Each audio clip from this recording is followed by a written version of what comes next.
नमस्कार सांग माने चांदनी डिजाइन्स रे आपण मानकु बहुत बहुत स्वागत। आज आम 36 साइज रो 4 टक्स रो बेल्ट ब्लाउज रो कटिंग करबा। तबे चलंतु वीडियो टी को स्टार्ट करबा। तो सेति पई मो 80 सेंटीमीटर रो गोटे ब्लाउज पीस नै देइची।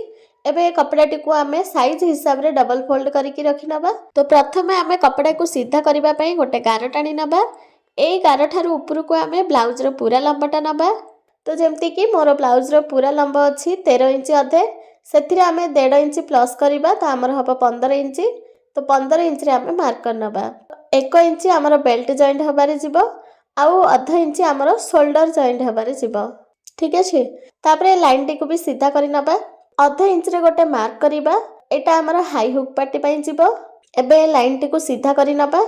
एबे आमे शोल्डर रो माप नबा। ए अधा इंच को आमे छाड़ी दबा आउ एई लाइन ठारू आमे शोल्डर रो माप नबा। तो शोल्डर आमर अच्छी 6 इंच की 2 पॉइंट कम। तो 6 इंच की 2 पॉइंट कम रे गोटे मार्कर नबा। तापरे आमे आर्म होल रो माप नबा। तो एई लाइन ठारू ही तळ को आमे आर्म होल रो माप नबा। आर्म होल आमर अच्छी 6 इंच अधे। तो 6 इंच अधे रे गोटे मार्कर नबा। तापरे लाइन टी को सीधा करी नबा। एबे आमे छाती रो माप नबा। तो छाती आमर अच्छी 36 इंच। 36 रो 4 भाग होची 9 इंच। तो 9 इंच रे गोटे मार्क करबा आउ हाफ इंच लूजिंग पाई नबा आउ 1.5 इंच आमे मार्जिन पाई नबा। तापरे लाइन टी को सीधा करी नबा। एबे हमें आर्म होल रो शेप दबा। तो आर्म होल रे कोनो ठारू 1 इंच रे गोटे मार्क करबा आउ आर्म होल रो शेप ता देई दबा। एबे हमें गळा रो चौड़ा बाहर करबा। तो चौड़ा मोर अछि 2 इंच। तो 2 इंच रे मार्क करबा। तापरे गळा रो लंबाटा एठी मो 6 इंच अधे रखिची। तो 6 इंच अधे रे गोटे मार्कर नबा। गळा रो तळ चौड़ाटा मु एठी 2 इंच अधे रखिची। गळा रो ऊपर चौड़ा ठारू गळा रो तळ चौड़ा रे आधा इंच एक्स्ट्रा नै परिबे। तापरे लाइन टी को सीधा करके गोटे बॉक्स बनै नबा। तापरे एथिरे मु गोल शेप दे देइची। आपण आपणक हिसाब रे जे कोनसी शेप देई परिबे। कांध को डाउन करबा पई 2 पॉइंट रे गोटे मार्क करबा। एम्ति तिरछा रे लाइन टा देई दबा। आमे बेल्ट रे मार्क करबा। तो बेल्ट रे लंबाटा मु एठी 2 इंच अधे रखिची। 2 इंच अधे रे मार्क करके लाइन टी को सीधा करी नबा। तापरे फिटिंग लाइन को सीधा करी नबा। बेल्ट ठारू ऊपर को आमे 1 इंच रे गोटे मार्क करबा और बेल्ट रो शेप ता देई दबा। फिटिंग लाइन साइड रो 2 पॉइंट ऊपर को नै की बेल्ट रो शेप ता देबे। तापरे आमे टक्स पॉइंट बाहर करबा। तो मोर टक्स पॉइंट अछि 10 इंच। तो आधा इंच मिसई की 10 इंच अधे रे गोटे मार्क कर नबा। ए लाइन टी को सीधा करी नबा। एई टक्स पॉइंट ठारू तिरछा रे आमे काजपट्टी साइड को 1.5 इंच रे गोटे मार्क करबा आ फिटिंग साइड को भी तिरछा रे 1.5 इंच रे गोटे मार्क करबा। फिटिंग साइड रो ऊपर को आमे आर्म होल साइड की 2 इंच रे गोटे मार्क करबा। एबे काजपट्टी साइड रो लाइन टी को सीधा करी नबा। और आर्म होल साइड रे लाइन टी को आर्म होल रो गुलाई जोठी सरुची सेठी की मिसई नबा। आ फिटिंग साइड रे लाइन टी को बेल्ट ठारू 1 इंच बा 1.5 इंच ऊपर को आमे नै की लाइन ता दबा। एबे आमे कपड़ा रो चारि साइड रो कटिंग करके एक्स्ट्रा कपड़ा को बाहर कर दबा। तापरे मो कहिबी जे केमते टक्स को आमे मार्क करबा। तो देखंतु मो ब्लाउज रो चारि साइड रो एक्स्ट्रा कपड़ा को काटिकी बाहर कर नेछि। एबे आमे टक्स रो को चौड़ाटा केतिकी नबा सेटा जानिबा। तो प्रथमे आमे बेल्ट को साइड रे रखि नबा। तापरे आमे अड्डा रो चौड़ाटा नबा। तो जेमते कि हमर अड्डा अछि 31 इंच। तो 31 को 4 भाग कले हमर 8 इंच की गोटे पॉइंट कम आछि। तो 8 इंच की गोटे पॉइंट कम रे आमे गोटे मार्कर नबा। तापरे ए मार्क ठारू एबे आमे फिटिंग लाइन पर्यंत मापिबा। तो जेतिकी भी आमर आसुची सेतिकी ही आमे तळ टक्स रे व्यवहार करिबा। तो जेमति कि आमर एठी 1 इंच 2 पॉइंट आसुची। तो एई 1 इंच 2 पॉइंट को ही आमे टक्स रे व्यवहार करिबा। जो 1.25 इंच आसिला ना ताको आमे 2 भाग करि नबा। आधा एपट साइड रो नबा आधा सेपट साइड रो नेकी आरो मार्कटा करिबा। 1.25 इंच की आधा कले हमर आधा इंच आ गोटे पॉइंट आछी। तो एपट साइड रो आधा इंच गोटे पॉइंट नबा आ सेपट साइड रो भी आधा इंच गोटे पॉइंट नै की टक्स रो शेप ता देई दबा। तो हमर तळ टक्स रो शेप ता तो बाहरी गला। एठी जेतिकी भी हमर बळकी थिला ना कपड़ा सेतिकी ही मो टक्स रे व्यवहार कली। बाकी ए तीनटा जाका टक्स हमर आधा आधा इंच रे बनिबो। तो एपट साइड रो 2 पॉइंट आ सेपट साइड रो 2 पॉइंट लेकी आबे आधा इंच रे आबे टक्स बनेबा।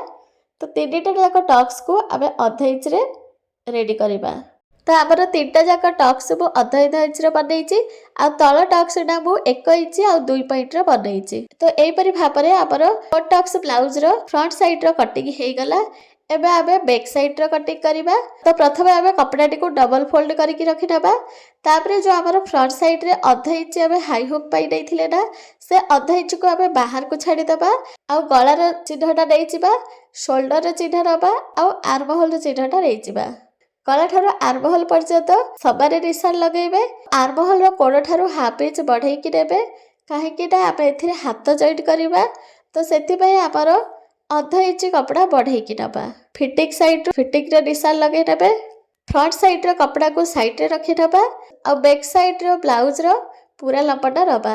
तो जेते कि हमर ब्लाउज रो पूरा लंबा अछि 13 इंच अधे, तो बैक साइड रे आबे केवल हाफ इंच ही बढ़ाइबा। पूरा लंबाटा आबे 14 इंच नबा। 14 इंच रे मार्क कर नबा। तो हमर छाती रो चारि भाग 9 इंच थिला, आ हाफ इंच रो लूजिंग थिला। तो 9 इंच अधरे गोटे मार्क करिबा, आ 1.5 इंच रे गोटे मार्क करिबा। तापरे अट्टार चारि भाग नबा। तो अट्टा हमर 31 थिला, तो चारि भाग कले हमर 8 इंच की गोटे पॉइंट कम आसिला। तापरे 1 इंच आबे टक्स पई नबा, आ 1.5 इंच मार्जिन नबा। ए लाइन टे को सीधा करी नबा। फिटिंग लाइन को फिटिंग लाइन सहित मिसई नबा, आ मार्जिन लाइन को मार्जिन लाइन सहित मिसई नबा। तापरे आपण बुझी परिबे, सेति पई मु पूरी आर्म होल रो शेपटा देई दोची। तो जेमति कि हमर 6 इंच अधे थिला, तो 6 इंच अधरे गोटे मार्क कर नबा। तापरे लाइन टे को सीधा करी नबा। आउ ए कोणरू मो मापिकी देखै दोची, देखंतु हमर 1.5 इंच ही अछि। एबे आमे गळार लंबटा बाहर करिबा। तो गळार लंब मु एठी 8 इंच रखिची। तो 8 इंच अधरे आमे मार्क करिबा।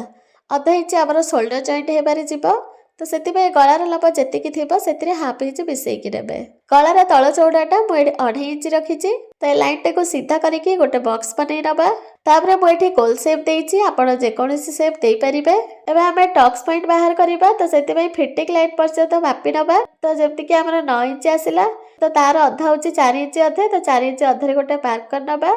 आउ टक्स रो लंबटा भी मु 4 इंच अधे रखिची। ए लाइन टे को सीधा करी नबा। आ सेपर साइड रो हाफ इंच नबा, आ एपर साइड रो हाफ इंच रेकी टक्स रो शेपटा देइ दबा। एबे एई लाइन ऊपर आमे कटिंग करी नबा। तो देखंतु हमर बैक साइड रे भी कटिंग हे गला। फिटिंग लाइन पाखरे आमे एमते टिके कट लगे नबा, ताहले आपको जाना पड़िबो जे आपको एठी फिटिंग लाइन टा दबार अछि। एबे आमे हातर कटिंग करिबा। सेति पय कपड़ाटी को प्रथमे डबल फोल्ड करि देइछि। तापरे आमे पुडी थरे फोल्ड करिबा। तो कपड़ाटा पूरा 4 फोल्ड हेकी रहि गला।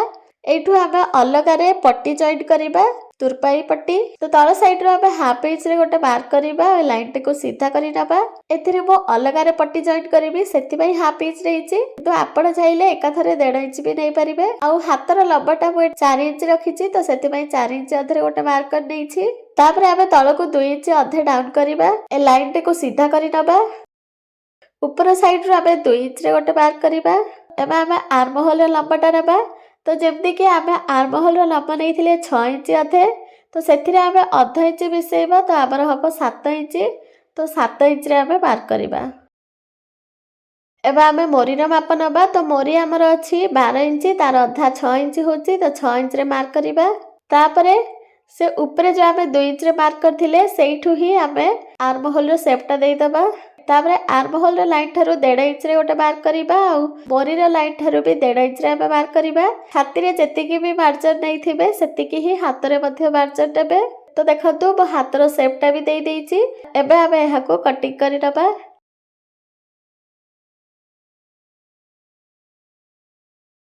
तो दीटा जाक हाथ को मु सीधा करिकी रखी देइछि। एबे आमे फ्रंट साइड रो शेपटा दबा। तो सेति पय लाइन ठारू भितरु को ही आमे 1 इंच की 2 पॉइंट कम रे गोटे मार्क करिबा। और फ्रंट साइड रो शेपटा देइ दबा। ए फ्रंट साइड रो भी कटिंग करि नबा। तो देखंतु मोर 4 टक्स बेल्ट ब्लाउज रो पूरा कटिंग हे गला। एबे मु एका साथी रे सब जाक पार्ट को देखै दोची। एटा होची हमर बैक पार्ट, एटा होची फ्रंट पार्ट, एटा होची हमर बेल्ट, आ एटा होची हाथ। तो साग माने आज भिडियोटी केमिति लागिला मते कमेंट करके निश्चय जणैबे। भिडियोटी भल लागिथिले लाइक करंतु, शेयर करंतु, चैनल रे नुआ देखुथिले चैनल टी को सब्सक्राइब करि नियंतु। आ आगो को को भलिया भिडियो देखिबा को चाहउछथि मते कमेंट करके निश्चय जणैबे। रहिले नमस्कार, जय जगन्नाथ।